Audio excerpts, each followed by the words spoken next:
Alright, show me how to make a spoon out of tinfoil. Go. Alright, all you gotta do is you take some premium tinfoil and then make it to the size that is appropriate for you. Fold it up to make it usable. Make a spoon section. Yeah, I can like do that. Make a spoon section, and then cocoon.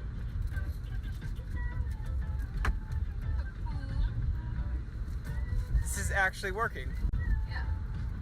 And then it's sturdy enough this way so that when you push on it, it doesn't like bend, and then you can eat. Damn, son. Welcome back to Fucking Up Food, the not cooking show. I'm your host Frederick, as usual, and this week is comfort foods. I figured with finals rolling around the corner and with everybody freaking out about finals and Christmas and love and death and all the usual stuff that people worry about, it'd be better for us to just take a step back and take a bit of a breath. So we're going to be doing meatloaf. It's going to be more of a traditional meal. It's going to be an appetizer of mac and cheese, an entree of meatloaf, and then a dessert, which is a special dessert, which is my personal favorite comfort food, which I'm not going to tell you now. Ingredients. So we've got the beef for the actual meatloaf itself, green onions, carrots. The recipe didn't call for those, but I'm going to add them in just for a bit of texture. Onions, which the recipe did call for. Eggs, brown sugar, shells, 2 types of cheese for the mac and cheese, cinnamon, butter, breadcrumbs, pepper, ketchup and mustard, and milk and flour. That was not finality. Anyways, that's all we're going to need. Hopefully I don't manage to fuck this up, just because I actually really enjoy all 3 of these things. Mac and cheese in and of itself is pretty simple. You just boil water. So I'm going to try and focus on getting the meatloaf done, because the meatloaf requires an hour to actually cook. So we're going to focus on that first. The good news is the oven's already preheated to 350, because I've learned from my lesson from my past episodes. But in a bowl, combine the beef, egg, onion, milk, breadcrumbs, salt, and pepper. It asked for 1.5 pounds of beef, and I didn't realize how much beef that was until I actually bought it. Luckily, I got it at a discounted price just because it was on sale. But this is a lot of gross beef. Future tip for, I guess, me and for anyone else, the best ratio for meat in terms of baking stuff or in terms of actually cooking is 80-20. 80% lean, 20% fat. People have their own preferences. I like 80-20. It's what I use my burgers for and stuff like that. But, you know, do your own thing. I don't particularly care. In the meantime, I'm going to handle this gross cold meat, and hopefully we'll have something at the end of it. Are there any other shows that are going to happen next semester? Some people are going to be continuing their own shows. It depends on who does what and who wants to do what. I know that unless you specified that you're not going to continue into the next semester for whatever particular reason, people who are going to continue their shows, if we do get new members next semester, like winter transfer students, they can make their own shows and stuff. I came in during the winter semester, so 5 episodes in and I still don't know how to cut onions.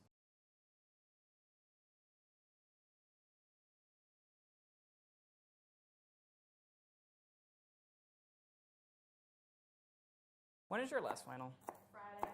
Oh, that sucks. Yeah, it's just like a 3rd exam. I like when professors do that. Yeah. It's not a cumulative final. They're just like, it's the 3rd exam. You worked hard enough. Best types of professors. Not the case with my organic chemistry.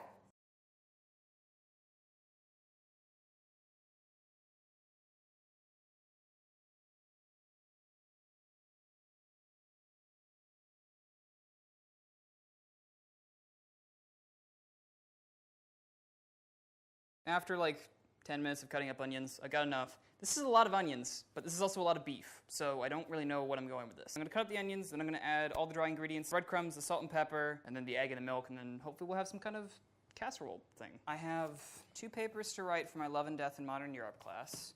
I have a paper to write for my political science class. I have a paper to write for medieval mystics and heretics class, and I have a paper to write for French class.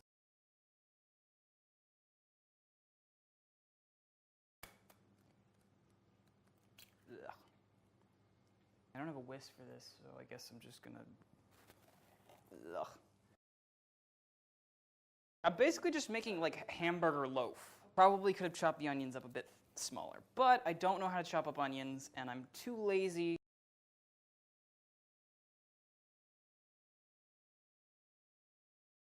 There is a system here, but I refuse to conform to that system. So in my infinite wisdom, I forgot to do the actual carrots, so I'm gonna do that real quick as well. It's not a fucking up food episode if I forget to do something or if we have technical difficulties. The 2 weeks that we have of school after Thanksgiving break, I feel like it should just be dedicated to wrapping up classes. Like don't give us any more homework, don't give us any more stuff, just have the curriculum end on Thanksgiving. Then give us time to prepare for the final exam, and then, you know, wrap up the course. I don't want to have to learn shit along with on the Thursday before when I'm already learning shit from the beginning of the year. Yeah.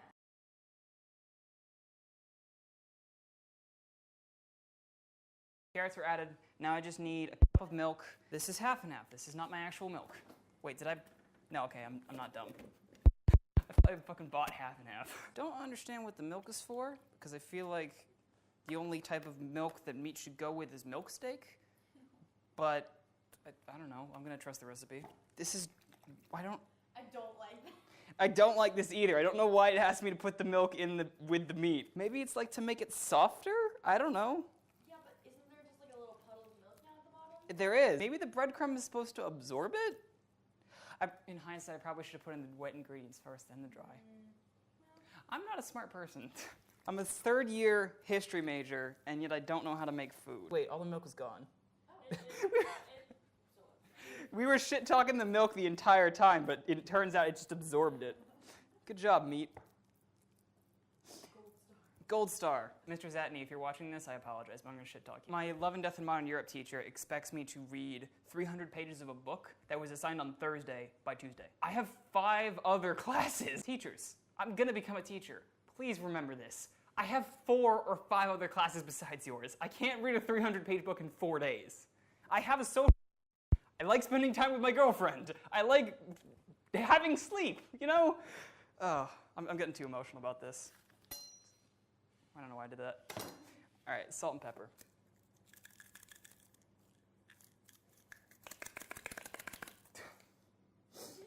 I don't know, there's just a solid chunk of salt in there.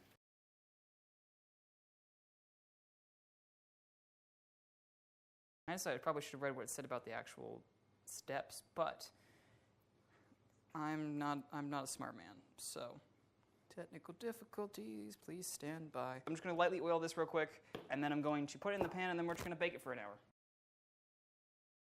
If you could master one minor skill, like bartending, or like making mixed drinks, like a knowledge of mixed drinks, or making a really good cup of coffee, what minor skill would you want? Well, no, it could just be whatever you want. Like repairing bikes or something. Can I have some time to think about it? Sure. Kind of a big question. What's your answer? Either making a really good cup of coffee or knowing how to make mixed drinks. Beating my meat. I am a child. I do not deserve to be in my 3rd year of college. My mom told me it's better to do it in a pan or like in a baking sheet, just because then it doesn't get that it cooks a bit more. But I only realized that just now, so I'm not going to change it. I'm sorry, Mom. I love you very much. So we got our meatloaf. I guess meat cake, I guess, would be a better description for it. I'm just going to put it in the oven. Thankfully, it's nice and hot. Don't fuck up, because I actually really like meatloaf. So that's in the oven now. I'm going to just focus on making this then, which is actually pretty simple. I just need to boil water. And then I need to melt butter, combine it with flour, salt, pepper for 5 minutes, slowly pour the milk and stir, add cheese, and then just kind of do its own thing. We were talking about this off camera. You said your favorite movie was Die Hard, but also the really badly animated Rudolph the Red-Nosed Reindeer movie. My favorite Christmas movie is a movie called Olive the Other Reindeer. The movie is about a dog named Olive who lives with her master Tim. Tim and Olive do not get along very well just because Olive, for all intents and purposes, is human. She walks like a human, she talks like a human, she acts like a human, but Tim wants Olive to be a dog. So, their kind of conflict, I say conflict in quotation marks, their conflict comes to a boil around Christmas time when Olive and Tim get into a fight, and then Tim is like very mad at her just because, you know, she's not being a dog or whatever. Olive figures that the reason that Tim is really mad at her is the fact that Christmas is canceled. and Christmas is canceled because one of Santa's reindeer like broke his leg or something. Santa can't fly with 7 reindeer. So Santa makes an announcement, sorry, Christmas is canceled or whatever, and that makes Tim very sad. But Olive on the radio hears Santa say, maybe we can do with all of the other reindeer, like all 7 of them. And Olive interprets that as, I'll live the other reindeer. And so Olive, on a quest to make Master Tim happy, goes on a quest to the North Pole to save Christmas and to be the other reindeer that Santa needs. She goes on this quest with a penguin named Martini, who's a con artist. While they're making their way to the North Pole, they're being continually stopped by an evil postman who hates Christmas because it hurts his back because he has to deliver all these presents and all the gifts and stuff. And it's very, very, very 2000s. It's such a weird movie. It's such a good movie, though. I found it on YouTube last year. I was feeling very sad around Christmas time, so I watched it. I highly recommend you watch it. Melt the butter, flour, salt, pepper. I just realized I probably should have melted it in this instead of anything else. I'm a very smart person. Don't judge me. Anyways, it's a very good movie. It's a very wholesome movie. It's about Christmas. It's a musical, though, so I will warn you, it is a musical. I'm not a big fan of musicals, but slowly I've been turned around by it by my girlfriend, so mainly Hamilton and mainly Heathers, but still both very good. Where was I going? I don't know where I'm going with this. I'm sorry, this is a very low effort episode. I'm very tired. I have like 4 finals to study for and like 7 papers to write. Quarter cup of butter, quarter cup of flour, half a teaspoon of salt. That's a lot of salt. That's the good thing about comfort food, though, is the fact that, you know, it's comforting.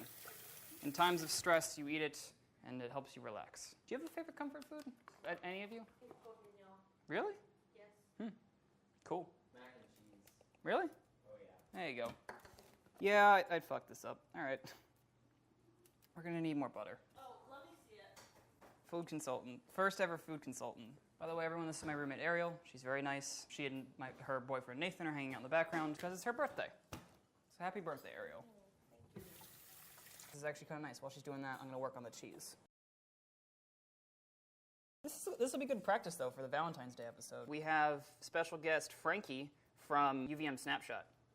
She's very nice, and she volunteered herself to be my first guest on the show. Recipe called for just regular cheese, but I'm butchering the recipe a bit, and I bought some sharp cheddar, and I bought some Gruyere. My God.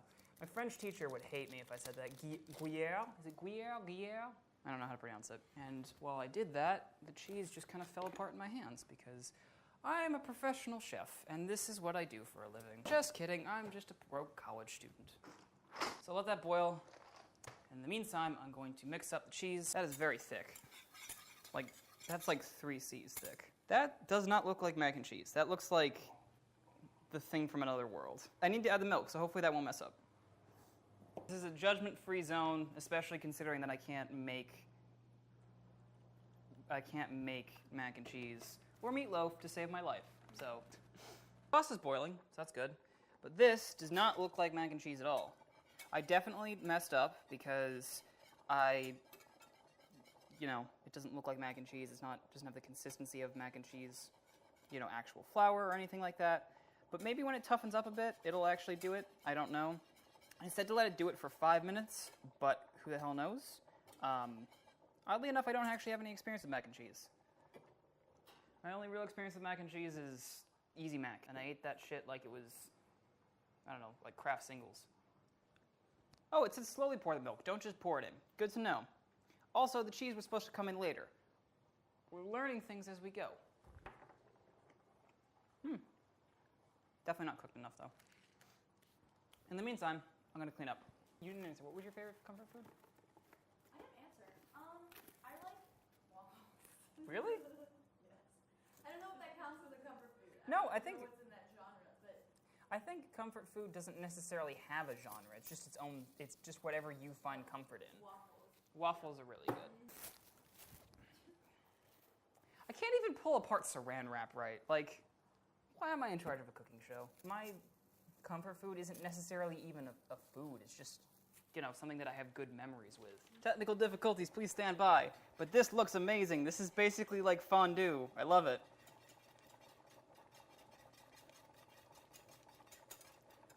It's got the consistency of like a very kind of thick cheese, which I like. like I said before, I have very little experience with mac and cheese. So I'm kind of just going off of instinct here, which is horrible because I should be doing this with actual experience. But hindsight is 20/20, and I'm not a smart person. 2 things you should take away from this show.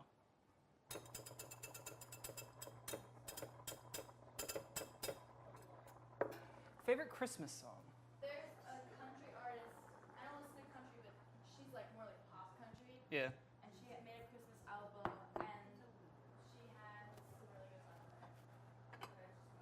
I can respect that. Country's not necessarily my thing either, but No, I don't hold anyone against who likes country. So good. I would recommend it. My favorite Christmas song is Bruce Springsteen, Santa Claus Has Come to Town. The live version from, I think, 1980-something. The reason I like it so much is not only because my mom is a big fan of Bruce Springsteen, but also just because my dad has a playlist of Christmas songs, and that song is one of the cornerstones of the playlist. Also, Mannheim Steamrollers Christmas songs. They make Christmas sound like death metal, and I love it. All right, so we're back after a little bit. Meatloaf looks really good. It looks super golden brown, which I like. I need to grab my mittens just so I can look at this. That looks exactly the same as before. I thought I could bake it a little bit, but no. Whatever. Anyways, both of those look really good. I'll do a quick hard cut, we'll serve everything up, and then we'll have a bit of a taste test. A bit of an awkward camera angle this time just because we're about to sit down and eat, but I need a bit of an explanation. The special dessert that I had is something I liked that my mom calls bananas and milk. It's basically just milk with bananas and cinnamon. The reason that I use bananas and milk is just because it's very special to me, you know? My mom didn't necessarily come from the best family, and so her and her sister had to cook a lot for themselves, and so bananas and milk was their comfort food. It was something that they ate a lot when things were down or when things didn't necessarily seem their best. And my mom served it to me a lot just because, you know, I didn't necessarily have my best days. But no one ever does. But all that negativity aside, let's sit down and eat. So presentation-wise, this looks like a slab of meat, and it just looks like something that I kind of just made. But it looks really good. I'm really excited for both the bananas and milk and the mac and cheese and the meatloaf. So let's get started. Mac and cheese first. Ready? Yep. Cheers. Oh, hang on. You're You're gonna have to stab it. Yeah, it's too gooey for me. All right, cheers. Cheers. There we go. Wow, that's really cheesy. It's very good. It's very good. It's just a little bit too cheesy. I kind of like this kind of mac and cheese just because the cheese doesn't feel like a cheese sauce. It feels like the cheese is actually incorporated into it. Mm-hmm. So all the mac and cheese kind of sticks together. But it's still very good. I like it a lot. It looks gourmet too. Yeah, it looks. I mean, it's just got like black pepper on it, and it looks like it. So I guess point for me. I'm gonna try a bit of the meatloaf. Again, it looks like a meat cake. It does. Yes, that's so good. All right, so the meat, it's not fully cooked all the way through, but it's the good not kind of cooked all the way fully way through. Like. Just a little pink in the middle. Yeah, just a little pink in the middle. And now for the actual dessert itself. Ooh. This is really hard to mess up, but this is my comfort food. This is my special comfort food. I really enjoy it. I think I added too much cinnamon. It's fine. Oh, no, I didn't. That's really good. Yeah, cinnamon and bananas, man. It's really good. I'm definitely just going to devour these over the next week as I stress eat over finals. I love how this looks. It really is just like... Here. It looks so unappetizing. It's basically just a slab of meat. Like... Meatloaf isn't supposed to look gourmet, I guess, just because it's meatloaf, but whatever, it's food. Out of everything that you've tried, the bananas and cinnamon and the mac and cheese, what would you rate everything? Bananas and cinnamon. Mm-hmm. Definitely like, it's strange, I've never had it before, because it seems like it would be a thing. Mm-hmm. I really like that. I would say 8.5 out of 10. Mm-hmm. It doesn't get a higher score just because it's very basic. Mm-hmm. Mac and cheese is definitely 9 out of 10. Yes. Best thing that we've had so far. Yes. It's very, very good. I mean, it's hard to mess up mac and cheese, but thank you for the compliment. Very good. Okay. I'm not going to rate the bananas and milk just because I'm very, very biased about this. The mac and cheese is very good. I'd probably also give it a 9 just because it's exactly the way that I like it, where the noodles, or I guess the shells, have enough give to them. They actually feel like pasta, but it's not too much. It's kind of got a little bit of firmness. And the cheese feels like a cheese roux, not like a cheese sauce that you'd like put on a pretzel or whatever. Still very good. Meat cake, presentation-wise, 0. In terms of flavor, I definitely feel like it could have used a bit more flavoring, like some cayenne or some turmeric, or just something to make it taste a bit better. Yeah. Or maybe some like bacon drizzlings or whatever. But just something to make it taste a bit better. But overall, for a very basic meatloaf, this is actually really good. I give this like a solid 8. Depending on when this comes out, I hope that you have had or are currently doing well in your finals. I hope that you found some entertainment out of this horrible, horrible production because we had so many technical difficulties this episode. I hope you have a very Merry Christmas or Kwanzaa or Hanukkah or whatever you celebrate. I hope you have a very happy holidays. And I will see you. We will see you. We will see you next. We will see you next semester for what was it? Breakfast foods. Breakfast foods. Breakfast foods. I need you to come in early on that. Okay. Okay. So it's gonna be like 6 in the morning. Okay.